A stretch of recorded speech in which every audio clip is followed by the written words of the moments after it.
Hello, good morning, नमस्कार, सत श्री अकाल, आदाब, केम छो। तो आपका एक बार फिर से स्वागत है और मूविंग चार्जेस एंड मैग्नेटिज्म का लेक्चर नंबर 3 आज करेंगे हम। मैग्नेटिक फील्ड निकालेंगे due to circular loop at a point on its axis. Previous lecture में हमने मैग्नेटिक फील्ड कैलकुलेट किया था करंट कैरिंग लूप के सेंटर पे। आज निकालेंगे एक्सिस के ऊपर। एक इम्पॉर्टेंट टॉपिक है और बोर्ड में कई बार डेरिवेशन इसका पूछा जाता है, तो डेरिवेशन भी करेंगे, उससे रिलेटेड कुछ न्यूमेरिकल्स भी करेंगे। तो जल्दी शुरू करते हैं इस लेक्चर को। मैं हूं सक्षम बस, आपका फिजिक्स टीचर। आइए, तो आज जो हम करने वाले हैं वो है मैग्नेटिक फील्ड ड्यू टू या magnetic field eight a point on axis of a current carrying loop।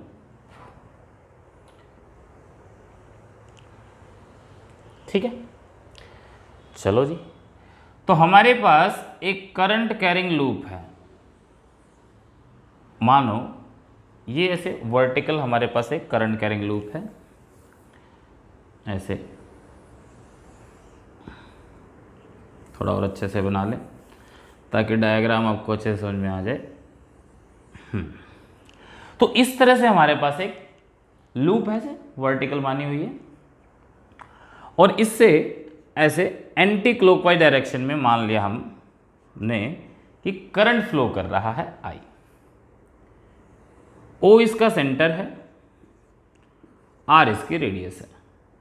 इस सेंटर से इसकी एक्सियल लाइन है, तो O से एट ए डिस्टेंस x एक पॉइंट है P, जहां हमें ये आइडेंटिफाई करना है कि इस P पॉइंट पे मैग्नेटिक फील्ड कितना होगा, क्या उसकी डायरेक्शन होगी। ठीक है, चलो। तो जैसा कि पिछले 2 लेक्चर्स में आपने किया है कि जब भी हम करंट कैरिंग वायर से मैग्नेटिक फील्ड निकालते हैं तो कौन सा लॉ अप्लाई करते हैं, बायो-सैवर्ट लॉ। तो बायो-सैवर्ट लॉ दोबारा से रिकॉल करें। यहाँ पर हमारे पास एक लेंथ एलिमेंट होता था dl, जिसको I से मल्टीप्लाई कर दे तो करंट एलिमेंट बनता है। इससे एट ए डिस्टेंस r एक पॉइंट है P। इस P पॉइंट पे मैग्नेटिक फील्ड का फॉर्मूला क्या आता था, dB is equals to mu naught upon 4 pi I dl sine theta upon r square. ये किस लिए बता रहा हूँ मैं, बस इसलिए बता रहा हूं कि यहां जब अप्लाई करेंगे तो आपको ध्यान में रहे कि ये एंगल किस किस के बीच में है। This angle is in between, ये जो लाइन है, देखो ये वाली लाइन जो ज्वाइन कर रही है, यानी कि आर। वेक्टर फॉर्म में थोड़ा सा समझ लो इसको और अच्छे समझ में आ जाएगा। Mu naught upon 4 pi I dl cross r लिखते थे हम, है ना, नीचे आर क्यूब हो जाता था। तो dl क्रॉस आर, dl और r के बीच में है, ये r और ये dl, यानी जो करंट एलिमेंट हम लेते हैं, करंट एलिमेंट के साथ वो जो लाइन ज्वाइन कर रही है उस लाइन का एंगल होता है ये। ठीक है, अब देखो ये करंट कैरिंग लूप है हमारे पास, क्लियर है। अब यहां भी अगर बायो-सैवर्ट अप्लाई करना है तो इस पूरे लूप पे कहीं हमने करंट एलिमेंट लेना पड़ेगा। तो मान लो पूरे लूप पे हमने यहां पर एक छोटा सा लेंथ एलिमेंट काट लिया dl। यहां करंट की डायरेक्शन क्या होगी, करंट की डायरेक्शन क्या होगी, तो देखो वास्तव में ये ऐसे है, लूप वर्टिकल है, उसमें भी करंट एंटी क्लॉकवाइज डायरेक्शन में आ रहा है।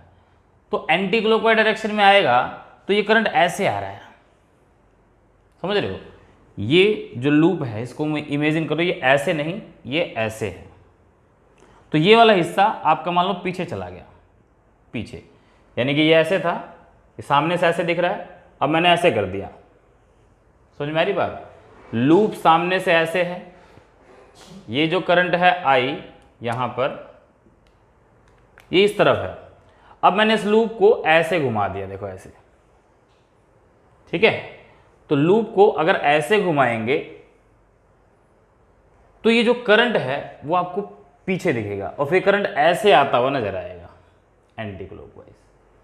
आई थिंक इमेजिन कर पा रहे हो, लूप ऐसे घुमाया, करंट ऐसे आ रहा है, समझ रहे हो, इस तरह से, यानी करंट ऐसे आ रहा है, मतलब अगर ऐसे घुमाओगे तो करंट मेरी तरफ आएगा ना, ऐसे आपकी तरफ ऐसे, तो यहां करंट की डायरेक्शन क्या होगी, इस तरफ होगी। अब इस तरफ बना तो सकता नहीं मैं, तो मैं इसको थोड़ा सा ऐसे बना रहा हूं, ठीक, वास्तव में ये इस तरफ है।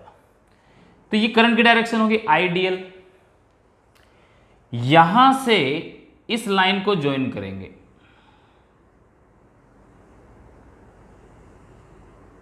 इस पी पॉइंट की लाइन को ज्वाइन करेंगे, तो जो एंगल पी पॉइंट और इसके बीच में बनेगा वो होगा ये angle theta.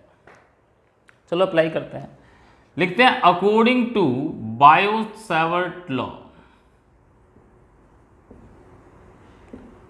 Magnetic field at a point P, at a point P, due to small current element ideal is, तो dB कितना आएगा, म्यू नॉट अपॉन 4 पाई आइडियल साइन थीटा अपॉन यहां से लेके यहां तक का डिस्टेंस माना मैंने आर स्क्वायर है, तो कितना हो जाएगा आर स्क्वायर हो जाएगा। क्लियर होगी बात। हाँ, इस आर की वैल्यू हो सकती है r square plus x square, वो बाद में रख लेंगे। अभी सॉल्व करने के लिए सिर्फ हमने आर, इसको स्क्वायर नहीं मानना, इसको तो आर मानेंगे। ये आर किसके इक्वल होगा, r square plus x square का स्क्वायर रूट। ये बाद में हम वैल्यू पुट कर सकते हैं, अभी सिर्फ हमने इस वैल्यू को लिखा है। अब बात आती है ये थीटा कितना होगा, थीटा कितना होगा। इस थीटा को ही इमेजिन करना है हमने यहां से। तो मैंने क्या बताया था, थीटा किस किस के बीच में है, डीएल और आर के बीच में। ये जो आर आ रहा है ये, और जो डीएल है करंट एलिमेंट उसके साथ, ये आइडियल की डायरेक्शन है ना ये। अब एक चीज समझो कि ये पी पॉइंट ऐसे आ रहा है, ये पी पॉइंट ऐसे आ रहा है, ठीक, ये पी पॉइंट ऐसे है ना, टेढ़ा ऐसे पी पॉइंट, और ये डीएल इस तरफ है। यानी कि मैंने बताया था लूप ऐसे, ये ऐसे, करंट ऐसे आ रहा है, तो इस तरफ क्या हो गया, आपकी तरफ क्या हो गया आइडियल, और ये ऐसे आ रहा है। ये एंगल इमेजिन करोगे 90 का है। देखो ये लाइन ऐसे ज्वाइन की और ये ऐसे आ रहा है वर्टिकल। अब तुम कहोगे ऐसे ऐसे, ये नहीं, ये है भी ऐसे, ये बिल्कुल एग्जैक्टली ऐसे नहीं है, इस तरफ से आ रहा है। तो ये लाइन ऐसे और ये ऐसे, ये एंगल 90 डिग्री का बनेगा। अब यहाँ तो इमेजिन नहीं हो पा रहा, but this angle is 90 degree ideal. और ये जो लाइन बन रहा है, क्योंकि ये 3D डायग्राम है, इमेजिन करके देखो भाई, ये ऐसे नहीं है, ये ऐसे है। दिस आइडियल जो है ये इस तरफ है, ना कि इस तरफ है। तो इस तरफ आइडियल हुआ, उधर से लाइन आई, तो ये जो आर और आइडियल का एंगल बनेगा ये 90 का बनेगा। तो साइन थीटा यहाँ क्या लिख दोगे आप, साइन 90। तो डीबी कितना हो जाएगा, डीबी हो जाएगा म्यू नॉट अपॉन 4 पाई आइडियल साइन 91 हो गया आर स्क्वायर। इतना मैग्नेटिक फील्ड आएगा इस पी पॉइंट के ऊपर। पी पॉइंट पे क्या आ जाएगा, ये मैग्नेटिक फील्ड आएगा। बात आती है डायरेक्शन की। तो डायरेक्शन क्या होगी, डायरेक्शन क्या होगी, डायरेक्शन देखो। अब वैसे देखो मैग्नेटिक फील्ड की डायरेक्शन अभी तक कैसे निकालते आए हैं, राइट हैंड पाम रूल, उसी से निकाला है ना भाई। करंट की डायरेक्शन में, ये करंट है, करंट की डायरेक्शन में अंगूठा रखो, तो जहाँ ये उंगलियां कर्ल करेंगे वही क्या होगा, डायरेक्शन ऑफ मैग्नेटिक फील्ड। ये है ना ऐसे, देखो इनवर्ड आ रहा है, अंदर आ रहा है। अब अंदर कैसे बनाएंगे डायरेक्शन, अंदर डायरेक्शन कैसे बनेगी, 3D डायग्राम है। अगर यहाँ से देखेंगे, और दूसरे तरीके से और अच्छे से इमेजिन करना हो कि भाई मैग्नेटिक फील्ड की डायरेक्शन कहाँ होगी, तो यहाँ से और अच्छे से एक्सप्लेन होगा। इस केस में यहाँ और अच्छे से एक्सप्लेन होगा, डीएल क्रॉस आर। तो जो डायरेक्शन डीएल क्रॉस आर की होगी वही डायरेक्शन किसकी होगी, यहाँ पे मैग्नेटिक फील्ड की होगी, है ना। हमने जब बायो-सावर्ट लॉ किया था तो उसमें बताया था मैंने कि जो मैग्नेटिक फील्ड की डायरेक्शन है, मान लो यहाँ कोई वेक्टर है ए और मैं लिखता हूँ बी क्रॉस सी, तो बी क्रॉस सी की डायरेक्शन जो होगी वही डायरेक्शन ए की होगी। और ए जो होगा वो परपेंडिकुलर होगा बी के भी, और ए जो है वो परपेंडिकुलर होगा सी के भी। तो ऐसे डी बी यहाँ क्या है, डी बी परपेंडिकुलर होगा डी एल के भी, और डी बी परपेंडिकुलर होगा आर के भी। डी बी दोनों के परपेंडिकुलर आएगा, डी एल के भी और आर के भी, यानी इसके परपेंडिकुलर भी आएगा और इसके परपेंडिकुलर भी आएगा, दोनों के परपेंडिकुलर आएगा।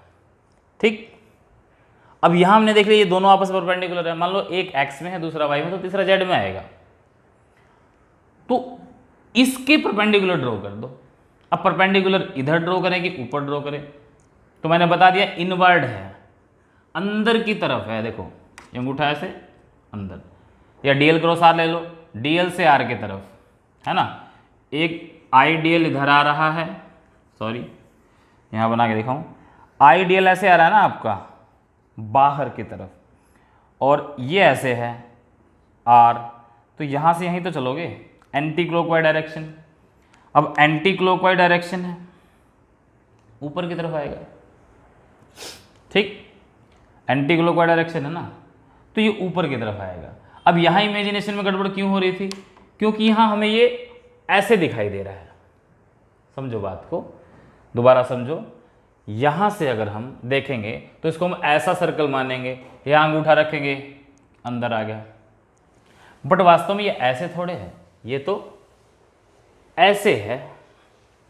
ये सर्कल हमने एक्सिस पे निकाल रहे हैं ना भाई। अगर मान लो सर्कल ऐसे मान लिया तो इसकी एक्सिस तो मेरी तरफ आएगी, मान लो बोर्ड की तरफ सर्कल माना तो इसकी एक्सिस तो हमारी तरफ आएगी, है ना। हम एक्सिस पे निकाल रहे हैं तो इस सर्कल को ऐसे इमेजिन करना पड़ेगा ताकि ये एक्सिस बनेगी इसकी, समझ रहे हो। सर्कल ऐसे है, एक्सिस पे निकाल रहे हैं तो इसको ऐसे बनाना पड़ेगा, ये एक्सिस बनेगी इसकी। तो इसलिए करंट ऐसे हम ले नहीं सकते, इसलिए बेस्ट मेथड है यहाँ डायरेक्शन बताने के लिए। तो यहाँ डीएल है, इधर वो आर है, तो डीएल से आर की तरफ बढ़े anti clockwise direction. Right hand screw rule, screw को एंटी क्लॉकवाइज घुमाओगे तो स्क्रू कहाँ जाएगा, ऊपर, तो डायरेक्शन अपवर्ड आ जाएगी। ठीक है, डायरेक्शन कहाँ आ जाएगी, अपवर्ड। तो अपवर्ड को हम ऐसे बना देंगे, इसमें ये डायरेक्शन आ जाएगी हमारी। चलो इसको दूसरे मार्कर से डिनोट कर देते हैं। ये जो डायरेक्शन आई, ये आई हमारे पास डी बी। ठीक, ये डी बी आ गया इस करंट एलिमेंट की वजह से, और ये डी बी इसके परपेंडिकुलर होगा एज वेल इसके परपेंडिकुलर होगा, क्योंकि ये ऐसे है, ये ऐसे है, तो वो ऐसे है ना, ये ऐसे है, एक ऐसे आया इसके परपेंडिकुलर, तो वो उसके परपेंडिकुलर, इस तरह से है ये। ठीक, आई थिंक समझ में आया होगा। डी बी कितना आएगा यहाँ पे, क्लियर हो गई बात अच्छे से। ठीक है, चलो बढ़े आगे करें। चलो अब ये डी बी आ गया हमारे पास, ये एंगल मैंने मान लिया phi, this angle is phi. इसको थोड़ा साफ कर दें।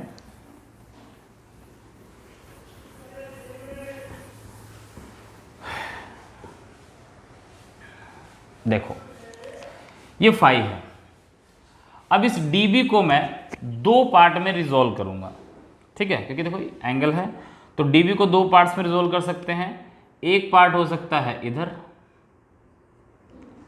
और दूसरा पार्ट किधर हो सकता है, इधर।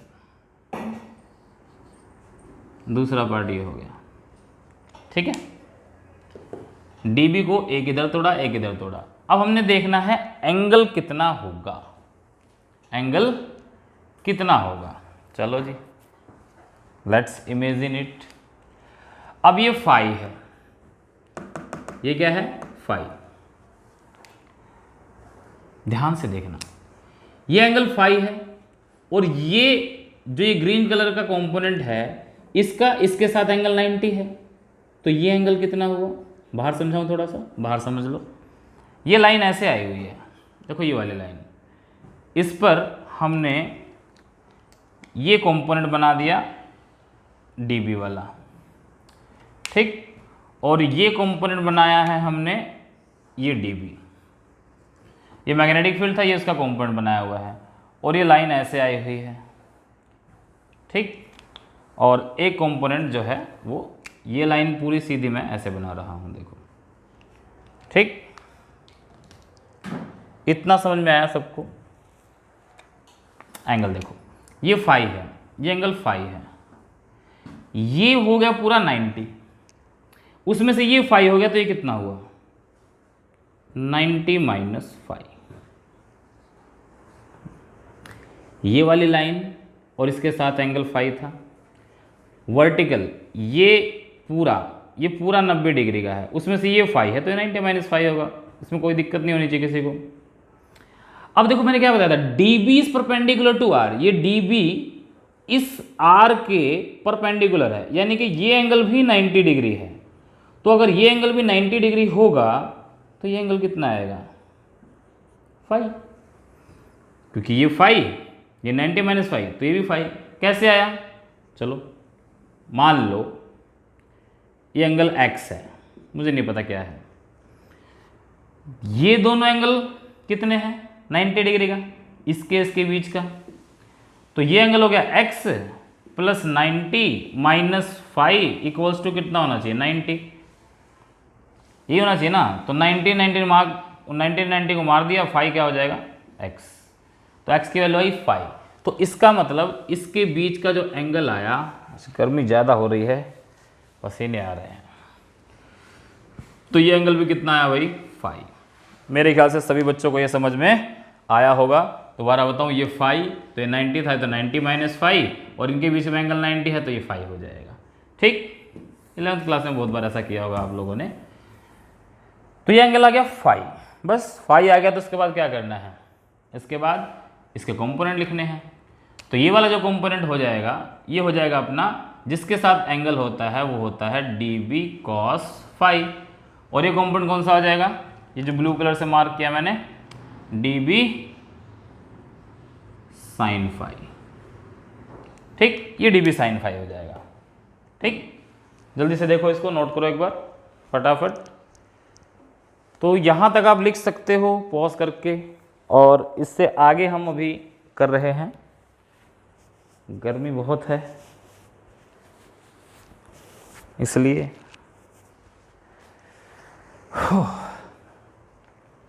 तो देखो dB लिख लिया μ0/4 आइडियल अपॉन आर स्क्वायर, उसका हमने कंपोनेंट कर लिए, इधर dB था तो इधर dB cos फाई हो गया, इधर dB sin फाई हो गया। अब हमने एक करंट एलिमेंट को तो सॉल्व कर लिया। अब इसके बिल्कुल जस्ट अपोजिट यहां पर देखो, यहां पर इसके जस्ट अपोजिट यहां पे इतने ही लेंथ का एक करंट एलिमेंट और काट सकते हैं। अब करंट देखो, वही बात है, करंट ऐसे था, यहां से तो ऐसे आ रहा था, अब ये नीचे जाएगा तो ऐसे अंदर जाएगा ना, ऐसे वो सर्कुलर लूप, ऐसे की बजाय ऐसे है, यहां से करंट इधर आ रहा था तो यहां से ऐसे जाएगा करंट, यानी कि करंट एलिमेंट यहां इस तरफ होगा ना, आइडियल की डायरेक्शन इस तरफ होगी। अब यहां से और इस पॉइंट को ज्वाइन कर दो। अब वास्तव में क्या हो रहा है, ऐसे हो रहा है, लाइन ऐसे जा रही है, करंट ऐसे जा रहा है, लाइन ऐसे जा रही है।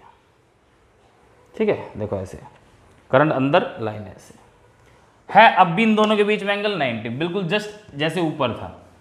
तो यहां भी जो कंपोनेंट आएगा, यहां भी जो कंपोनेंट आएगा इस P पॉइंट पर, मान लो ये P पॉइंट है, यहां पर जो मैग्नेटिक फील्ड आएगा इस करंट एलिमेंट की वजह से, उसकी डायरेक्शन भी इस लाइन के परपेंडिकुलर होगी, dB परपेंडिकुलर होगी। उस dB की वैल्यू भी उतनी आएगी जितनी ये आई है। क्यों आएगी? क्योंकि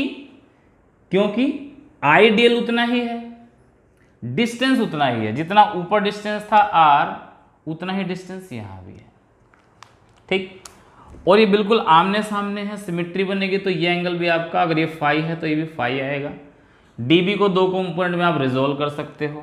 तो यहाँ फिर से अगर हम रिजोल्व करेंगे दो कंपोनेंट के अंदर, तो इसके यहाँ वाला कंपोनेंट और एक इधर, यानी कि एक इधर और एक इधर, तो ये कंपोनेंट कौन सा आएगा देखो। अब वही बात है, ये फाई है तो ये 90 माइनस फाई, इसके बीच में 90 था तो ये फाई हो जाएगा। अगेन ये एंगल कितना आएगा फाई, तो ये फाई आया, तो ये कंपोनेंट कौन सा हुआ dB cos phi, dB cos phi, और इधर कंपोनेंट कौन सा आया dB sin फाई। देखो इधर इस पेन से लिख दें dB sin phi। क्लियर होगी बात मेरे ख्याल से सबको? इतना क्लियर हो गया सबको? बस यही ध्यान करना था इसके अंदर। अब देखो ध्यान से, एक पॉइंट के ऊपर तुम्हें अब नजर आ रहा होगा, इस पॉइंट के ऊपर लग रहा है dB cos phi, नीचे लग रहा है dB cos phi, इधर लग रहा है dB sin phi और dB sin phi। इसके अंदर देखोगे तो जो dB cos phi है, dB cos phi है, एक ही पॉइंट पे एक ही लाइन पर है और अपोजिट डायरेक्शन में है। They will cancel out each other, इनका कोई इफेक्ट नहीं रहेगा और टोटल फील्ड की जो डायरेक्शन आएगी वो dB sin phi के अलोंग आ जाएगी, dB sin phi के अलोंग आ जाएगी टोटल मैग्नेटिक फील्ड की डायरेक्शन। बट ये आ तो गया इसके अलोंग, एक्सिस के अलोंग ही आया है आउटसाइड, एक्सिस के अलोंग ही आया है, आउटसाइड आया है, ठीक, जब हमने करंट को एंटी क्लॉकवाइज माना है। बट ये सिर्फ इस एलिमेंट की वजह से आया है, ऐसे ऐसे तो बहुत सारे एलिमेंट होंगे। मान लो कोई एलिमेंट यहां लूंगा तो उसके बिल्कुल सामने यहां एक पेयर बनेगा, यहां लूंगा तो उसके सामने यहां पेयर बनेगा, यहां लूंगा तो उसके सामने यहां पेयर बनेगा। जितने भी लेंथ एलिमेंट लोगे उसके बिल्कुल सामने एक पेयर जरूर बनेगा। जैसे इसका इसके साथ बना, यहां लूंगा तो यहां बन जाएगा, यहां लूंगा तो यहां बन जाएगा, और हर पेयर के साथ यही घटना घटेगी। और जो आपका कोस कंपोनेंट है हर एलिमेंट के लिए कैंसिल हो जाएगा। जितने भी पेयर बनेंगे हर पेयर में कोस कैंसिल हो जाएगा, बचेगा सिर्फ कौन सा, साइन कंपोनेंट। तो साइन कंपोनेंट बचेगा तो इसका मतलब पूरे लूप में अगर मैग्नेटिक फील्ड निकालना है एक्सिस पे तो कोस कंपोनेंट कैंसिल कर दो और साइन कंपोनेंट को जो क्या कर दो, जोड़ दो। तो हम कह सकते हैं कि total magnetic field at point P is given by. तो टोटल मैग्नेटिक फील्ड कितना होगा भाई, देखो टोटल मैग्नेटिक फील्ड होगा B equals to integration of कौन सा कंपोनेंट, साइन फाई का कंपोनेंट कर दो। इंटीग्रेशन dB कितना, mu naught upon 4 pi I upon I dl upon r square into में साइन फाई, इंटू में साइन फाई। चलो जी, जो कांस्टेंट है, चलो पहले तो इसकी वैल्यू लिख लेते हैं, mu naught upon 4 pi I dl upon r square. Sine phi इस ट्रायंगल से कितना आएगा, देखो मान लो ये K पॉइंट है, KPO, इसमें ये एंगल फाई है, तो साइन फाई क्या होगा, क्या होता है साइन फाई, साइन थीटा क्या होता है, परपेंडिकुलर अपॉन हाइपोटेन्यूज। तो फाई के सामने वाला है परपेंडिकुलर या hypotenuse, capital r by small r, ये वाली यहाँ रख देंगे, साइन फाई की जगह capital r by small r यहाँ लिख सकते हैं, because sine phi is equals to r by small r, ताकि एग्जामिनर को पता लग जाए हमने साइन फाई की वैल्यू पुट करी है। ये छोटी छोटी चीज़ें हैं, जरूर लिखनी होती है, नहीं तो मार्क्स कटने के चांसेस रहते हैं यहाँ पे। तो यहाँ से जो कांस्टेंट है इंटीग्रेशन से बाहर निकाल दो, mu naught upon 4 pi I upon r square into r कितना हो जाएगा, आर क्यूब, ये भी आर बाहर आ जाएगा। इंटीग्रेशन होगा सिर्फ dl का, तो dl का जरा इंटीग्रेशन करो, कितना आया, mu naught upon 4 pi I upon r cube into में r, dl dl dl dl dl मिलके क्या बन जाएगा, l, that is length of this circle. तो सर्कल की लेंथ यानी सर्कमफ्रेंस, सर्कमफ्रेंस यानी कि 2 पाई r, ठीक है, 2 पाई r, पाई ने पाई को मार दिया, 2 ने 2 पे काट दिया, और बस। तो b कितना आया, इस कंपोनेंट को यहाँ से थोड़ा सा मैं रब कर रहा हूँ, b कितना आया, तो b आया अपने पास mu naught upon 4 pi, mu naught upon 4 pi, sorry यहाँ पे म्यू नॉट अपॉन 4 पाई नहीं, mu naught upon mu naught I r into r, r square, mu naught I r square upon में 2 r cube, ये answer आया। अब are की value रख दो, जो क्या थी, mu naught I r square upon 2 r cube है ना, तो आर कितना आया था, r square plus x square का स्क्वायर रूट है, स्क्वायर रूट पावर 1/2, 1/2 का क्यूब करोगे तो 3/2। अगर n नंबर ऑफ टर्न्स हो तो n से मल्टीप्लाई हो जाएगा, बस इतना फर्क आएगा। यानी कि अगर n नंबर ऑफ टर्न्स है तो यहाँ आ जाएगा mu naught N I r square upon 2 r square plus x square की पावर 3/2। ठीक है, तो ये इसका डेरिवेशन है। बोर्ड में कई बार 3 मार्क्स का आता है, तो प्रॉपर उसको आप डिफाइन कीजिए, लिखिए, ताकि कोई भी मार्क्स कटने के चांसेस ना रहें। तो यहाँ आ गया हमारे पास मैग्नेटिक फील्ड की वैल्यू, और मैग्नेटिक फील्ड की वैल्यू आने के बाद हमने ये भी देख लिया कि इसकी डायरेक्शन क्या है, अलोंग द एक्सिस, आउटसाइड है। एक्सिस है ना, ऐसे देखो, ये था ऐसे, ये इसका एक्सिस है, तो उधर जा रहा है, एक्सिस के साथ ही है नेट मैग्नेटिक फील्ड। जब करंट एंटी क्लॉकवाइज है, अगर मान लो इसी में क्लॉकवाइज हो जाता तो इसकी डायरेक्शन इधर हो जाती। भी करेंगे इसको डिस्कस, तो एक बार जल्दी से इसको छाप लो, फटाफट नोट करो, पॉज करके या स्क्रीनशॉट ले लो, फिर आगे बढ़ते हैं। चलो जल्दी छाप लिया, नोट कर लो, स्क्रीनशॉट ले लो।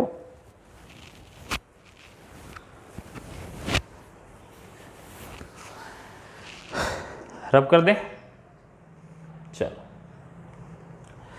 इसी को आगे डिस्कस करते हैं। करता हूँ रब इसको मैं, कुछ स्पेशल केस करेंगे, कुछ डायरेक्शन देखेंगे। तो पहले हम करेंगे स्पेशल केस।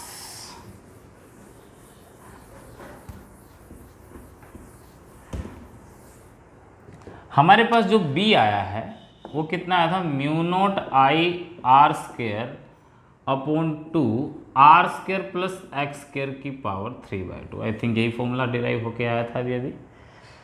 अब हमने क्या करना है, इसमें स्पेशल केस डिस्कस करना है। स्पेशल केस में पहला केस लेते हैं कि if point P lies at centre. चलो जी, सेंटर पे ले आओ, ये लूप था, ये P पॉइंट था, ये डिस्टेंस x है, P पॉइंट सेंटर पे आ गया तो x कितना हो गया, x कितना हो गया 0, x 0 तो B कितना आएगा, mu naught I r square upon 2, ये तो 0 हो गया, आर स्क्वेयर की पावर 3/2, 2 ने 2 को मार दिया, mu naught I r square upon 2 r cube, r square से आर, तो B कितना आएगा, म्यू नॉट I/2R। वही फॉर्मूला आया जो हमने प्रीवियस लेक्चर में डिराइव किया था कि सेंटर पे कितना मैग्नेटिक फील्ड आएगा। इसका मतलब हमारा जो फॉर्मूला है ये करेक्ट है। दूसरा स्पेशल केस इसी में डिस्कस करें, तो दूसरा स्पेशल केस क्या होगा, दूसरा होगा कि if point P lies at very large distance, very large distance मतलब इनफाइनाइट, बहुत दूर है, इतना दूर है कि r is much x is much greater than r, यानी कि इतना दूर चला जाए कि इस x की वैल्यू बहुत ज़्यादा हो जाए, तो r नेगलेक्ट हो जाएगा, तो b कितना आएगा, mu naught I r square upon 2 x के पावर 3/2, 2 से 2 कैंसिल हो जाएगा तो x क्यूब बच जाएगा। तो ये आप इस्तेमाल करोगे जब बहुत दूर हो ऑब्जर्वेशन पॉइंट, और ये आप इस्तेमाल करोगे सेंटर पे, तो पहले भी निकाल चुके हम। तो ये इसके कुछ स्पेशल केसेस थे जो हमने लिखे, जल्दी से इसको भी नोट कर लो। फिर हम इसके थोड़े से डायरेक्शन की बात करते हैं कि भाई जो डायरेक्शन आई है लूप के, राइट साइड में उधर आई है, तो लेफ्ट साइड में क्या आएगी, नोट कर लो जल्दी, फिर बढ़ते हैं आगे। तो देखो, अगर इसमें हम थोड़ी सी डायरेक्शन की बात करें तो हमारे पास ये लूप ऐसे था, है ना, ऐसे है, इसको समझ लो थोड़ा सा, ये ऐसे है। अभी हमने इसमें करंट के डायरेक्शन को क्या लिया था, एंटी क्लॉकवाइज। ये लूप जो सामने तुम्हें ऐसे दिखाई देता है ना, उसको ऐसे कर दिया करो, ये ऐसे, ये हिस्सा पीछे चला गया, पीछे चला गया, ऐसे देखेंगे एंटी क्लॉकवाइज। इमेजिन करो ऐसे बना हुआ है, ये करंट ऐसे जा रहा है ना, इसको ऐसे घुमा दिया, इधर आ गए एंटी क्लॉकवाइज, एंटी क्लॉकवाइज है ये। तो इस केस में अभी भी हमने जो मैग्नेटिक फील्ड की डायरेक्शन निकाली थी P पॉइंट के ऊपर, वो डायरेक्शन आई इस तरफ, मैग्नेटिक फील्ड की वैल्यू B, नेट जो फील्ड आया था B, जिसकी वैल्यू लिखी थी mu naught I r square upon 2 r square plus x square की पावर 3/2। अब इस पॉइंट पे, यानी कि इसके राइट साइड में मैग्नेटिक फील्ड की डायरेक्शन ये आ गई, तो लेफ्ट साइड पे अगर कोई पॉइंट Q होगा, लेफ्ट पॉइंट पे Q होगा, ऐसे था, ऐसे घुमाया, इस तरफ P और इसके इस तरफ, यानी कि इसको ऐसे करके ऐसे घुमा दिया, ऐसे बना हुआ है तो मेरी तरफ, देखो ऐसे बना हुआ नहीं है, एक तो उस तरफ हो गया, एक इस तरफ। तो यहां मैग्नेटिक फील्ड की डायरेक्शन क्या होगी? क्या ये डायरेक्शन इस तरफ होगी? इसी तरफ होगी। बुक्स में लिखा हुआ भी है कि किसी भी सर्कुलर लूप के एक्सिस पे जो करंट की डायरेक्शन होगी, मैग्नेटिक फील्ड की डायरेक्शन होगी, वो either side of the loop होगी, एक ही साइड होती है वो, इधर या इधर, कहीं ले लो, इधर है तो इधर भी यही आएगा। क्यों? कैसे आएगा? कैसे आएगा समझो। हमने इसको एंटी क्लॉकवाइज लिया, इधर से देख रहे हैं ना, इधर से हम इधर से देख रहे हैं, ये हमारे सामने से लूप आ रही है, एक्सिस इसकी ये हो गई है, तो एंटी क्लॉकवाइज लिया तो हमारी तरफ आ रहा है, अगर क्लॉकवाइज लूंगा तो हमारे से दूर जाएगा, क्लॉकवाइज होगा तो हमारे से दूर हो गई। इसको याद भी रख सकते हो, क्वेश्चन करते हुए बड़ी आसानी होगी। एंटी क्लॉकवाइज के अंदर मुंह में घुस जाएगा, है ना, अपनी तरफ आएगा, और क्लॉकवाइज के अंदर अपने से दूर जाएगा, सिंपल। तो अगर इस लूप को जब हम देख रहे थे, इधर से देख रहे हैं तो एंटी क्लॉकवाइज है, इधर से देख रहे हैं तो क्या है? एंटी क्लॉकवाइज है। तो इधर से देखेंगे तो क्लॉकवाइज आएगा। कि कैमरा तो निकल गया, चेक कर लें, नहीं ठीक है। तो समझ में आई बात? किसी भी लूप को देखो भाई, इसको अगर ऐसे देखोगे, मैं ऐसे घुमा रहा हूं तो ये एंटी क्लॉकवाइज है, और इसे घुमाते घुमाते घुमाते घुमाते घुमाते घुमाते अब ऐसे घुमा रहा हूं, वही घुमा रहा हूं ऐसे ही, देखो ये क्या हो गया, क्लॉकवाइज हो गया, हो गया ना क्लॉकवाइज तुम्हारे लिए। और जब मैं ऐसे घुमा रहा था तो एंटी। तो किसी भी सर्कुलर लूप में एक तरफ से अगर क्लॉकवाइज होगा तो दूसरी साइड से एंटी क्लॉकवाइज होगा। ये याद रखना, बड़ा इंपॉर्टेंट कंसेप्ट है, ईएमआई में भी यूज करने को मिलेगा। तो क्लॉकवाइज के लिए अवे, तो मैं इधर से देखूंगा लूप है, क्लॉकवाइज है, तो मेरे से दूर यानी कि उस तरफ, तो मैग्नेटिक फील्ड डायरेक्शन इस तरफ आ जाएगी।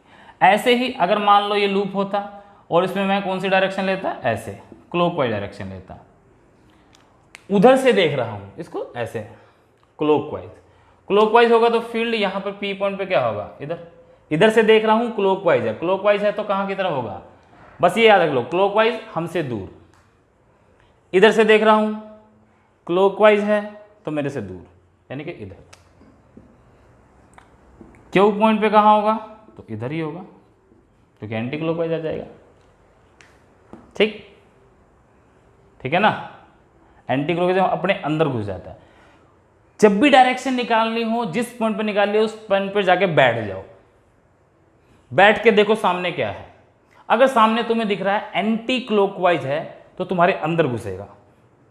तुम बैठो यहां पे और उस तरफ मुंह कर रखा है, एंटी क्लॉकवाइज होता तो हमारे अंदर घुसता, क्लॉकवाइज तो हमारे अंदर से निकलेगा, तो हमारे अंदर से निकल गया।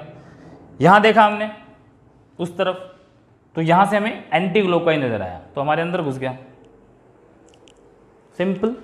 तो इस तरह से अगर हम ग्राफ बनाएं तो ग्राफ कैसा बनेगा मैग्नेटिक फील्ड का? देखो, ये मैग्नेटिक फील्ड का सेंटर मान लिया O, तो O से लेफ्ट साइड में, O से राइट साइड में ग्राफ कुछ ऐसा आएगा, ऐसा आएगा। क्यों आएगा? क्योंकि सेंटर पे मैक्सिमम है। देखो सेंटर पे मैक्सिमम फील्ड था जो हमने कैलकुलेट किया, इससे जितना दूर जाओगे फील्ड कम होता जाएगा, इनफाइनाइट पे जाके लगभग जीरो के आसपास हो जाएगा। ये बी की वैल्यू है इधर, और ये एक्स जो ले रहे थे, ये नेगेटिव साइड में, ये पॉजिटिव साइड में। तो इस तरह का ग्राफ आपका इसमें बनेगा। तो ये ग्राफ आपने ध्यान रखना है, ठीक है। तो जो भी डायरेक्शन आएगी वो एक साइड ही आएगी, अलग अलग डायरेक्शन नहीं आती है। तो इसी कॉन्सेप्ट का इस्तेमाल करके एक न्यूमेरिकल करते हैं, देखते हैं। बड़ा अच्छा न्यूमेरिकल है, कई बार बोर्ड में भी पूछा गया है कि अपने पास ऐसे दो लूप हैं, ठीक है, दो लूप का ये सेंटर है मान लो P, और ये चलो ये सेंटर O, ये सेंटर O डैश, ये लूप P है, ये लूप Q है। दोनों के सेंटर के बीच का डिस्टेंस 2r है। P वाले लूप से करंट फ्लो कर रहा है I, और यहां पर एक पॉइंट है K मिड पॉइंट पे। वो कहता है फाइंड द, क्वेश्चन है find the value of net magnetic field eight K if direction of current as seen from K is clockwise in both loop। समझ रहे हो? K पॉइंट से अगर मैं इस लूप को देखूंगा तो क्लॉकवाइज नजर आ रहा है, इस लूप को देखूंगा तो भी क्लॉकवाइज ही नजर आ रहा है, तो भी क्लॉकवाइज ही नजर आ रहा है। इधर देखूंगा तो भी क्लॉकवाइज, उधर देखूंगा तो भी क्लॉकवाइज। तो मान लो क्लॉकवाइज कैसा बनाया था हमने, इधर से बनाएंगे क्लॉकवाइज, तो ये लूप ऐसे है, ऐसे कर दो इमेजिन, तो क्लॉकवाइज कैसे बनेगा? देखो ऐसे कर सकते हैं ना, इसको ऐसे इमेजिन कर दिया तो क्लॉकवाइज ऐसे बनेगा, ऐसे बनेगा इस तरफ। यहां से I फ्लो कर रहा है। इधर से देखेंगे ये ऐसे है, तो इधर से क्लॉकवाइज है तो उधर से तो एंटी क्लॉकवाइज होगा ना। तो एंटी क्लॉकवाइज कैसे था? ऐसे था। समझ रहे हो? अभी तो बनाया था एंटी क्लॉकवाइज, ऐसे तो बनाया था, ऐसे कर दो तो उधर से देखो तो क्लॉकवाइज नजर आएगा। तो इधर से एंटी क्लॉकवाइज है ये, इस तरफ से देखेंगे तो एंटी क्लॉकवाइज, इस तरफ से देखो क्लॉकवाइज, इसको इधर से देखो क्लॉकवाइज, इधर से देखोगे तो एंटी क्लॉकवाइज। ये करंट दे रखा है आपको 2I। तो बताओ K पॉइंट पे नेट मैग्नेटिक फील्ड कितना होगा? अब बात वही आती है, नेट मैग्नेटिक फील्ड कितने, दो लूप है तो कितने होंगे? 2। अब हम बता सकते हैं नेट कितना होगा, बट हमें पता होना चाहिए डायरेक्शन क्या आएगी। तो मेरा ट्रिक जो मैंने बताया था याद करो,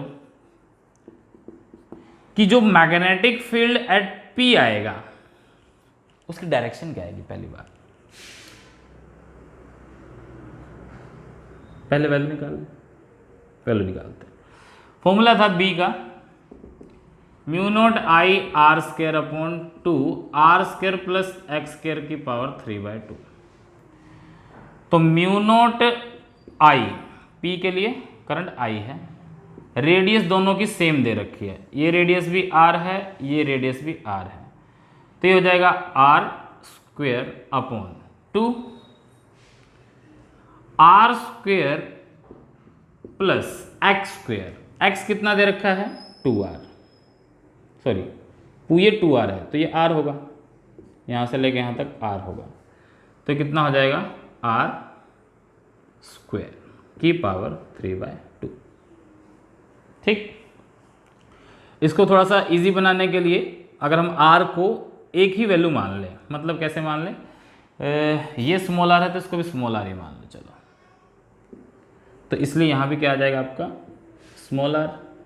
ठीक, इसको सॉल्व करो, BP कितना आएगा? μ0 I r स्क्वायर अपॉन 2, यहाँ small r square plus r square यानी कि 2r स्क्वायर की पावर 3/2। तो BP कितना आ जाएगा?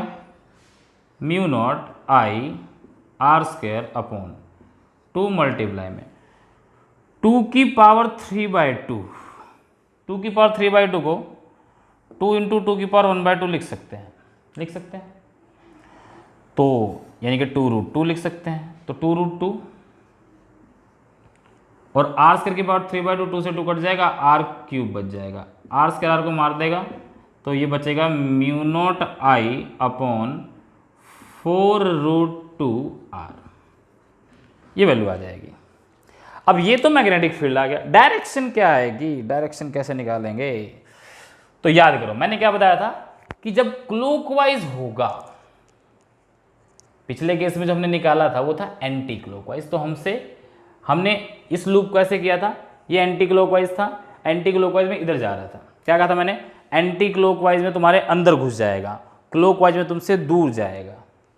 तो ये के पॉइंट है, हम यहाँ बैठ गए, हम यहाँ बैठ गए, इधर देख रहे हैं, तो इधर से देखा क्लॉकवाइज तो हमसे दूर जाएगा, तो हमसे दूर जाएगा तो इधर जाएगा ना। हम बैठ गए यहाँ पे, क्लॉकवाइज है, हमसे दूर जाएगा, हमसे दूर जाएगा तो इधर डायरेक्शन, यानी कि ये डायरेक्शन हमसे दूर जाएगा, तो बीपी की डायरेक्शन आ गई इधर। और यहीं बैठ के इसको देखेंगे तो ये भी क्लॉकवाइज है, तो यहां भी हमसे दूर जाएगा, तो बी क्यू। समझ रहे हो? इधर देखा हमसे दूर, इधर देखा हमसे दूर, एक इधर, तो ऑब्वियस सी बात है बी पी हो गया, बी क्यू निकालो थोड़ा सा, mu naught I r square upon, अच्छा आई की वैल्यू, आई की जगह क्या आ जाएगा, 2i आ जाएगा, नीचे 2 आर स्क्वायर प्लस इसके जगह रेडियस आर स्क्वायर, और x की जगह क्या आएगा, अगेन आर स्क्वायर की पावर 3/2।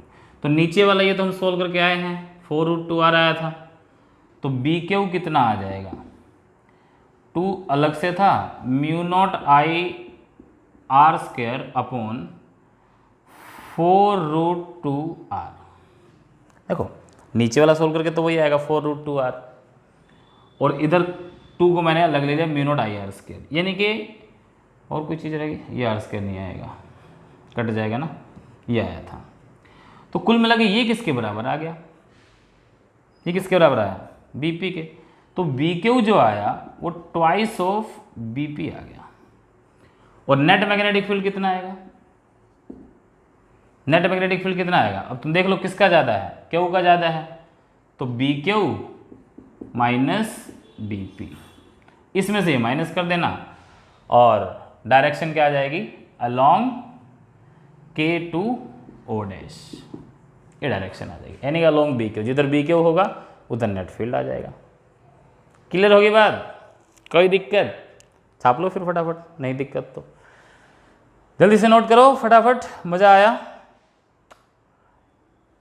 कर लिया नोट, स्क्रीनशॉट भी ले सकते हो। इसी तरह बस इसमें एक ही चेंज कर देता मैं, क्या चेंज कर देता कि मैं कहता के पॉइंट से देख रहा हूँ, इसको देख रहा हूँ तो क्लॉकवाइज, उसको देख रहा हूँ तो एंटी क्लॉकवाइज, तो क्या फर्क पड़ता है, इसको क्लॉकवाइज देखता तो मेरे से दूर, और इधर देखूंगा इसको एंटी क्लॉकवाइज तो मेरे अंदर घुस जाएगा, अंदर घुसेगा तो वो भी इस तरफ हो जाएगा, तो ये क्यों पलट के इधर आ जाता, तो यहाँ प्लस हो जाता है ना। तो यहाँ आंसर खाली बीपी के बराबर आया होगा, उसमें 3 गुण आता बीपी का जुड़कर, ठीक है। तो वो सवाल भी आप कर सकते हो अगर इसमें चेंज कर देता हूँ। एक अंतिम सवाल आज का कर दो रब, इसी लूप का, आसान है, वो भी वेक्टर फॉर्म में है, थोड़ा सा एग्जाम में भी वो बोर्ड के पेपर में भी कई बार वो पूछा गया है। तो देखो एक लूप ऐसे है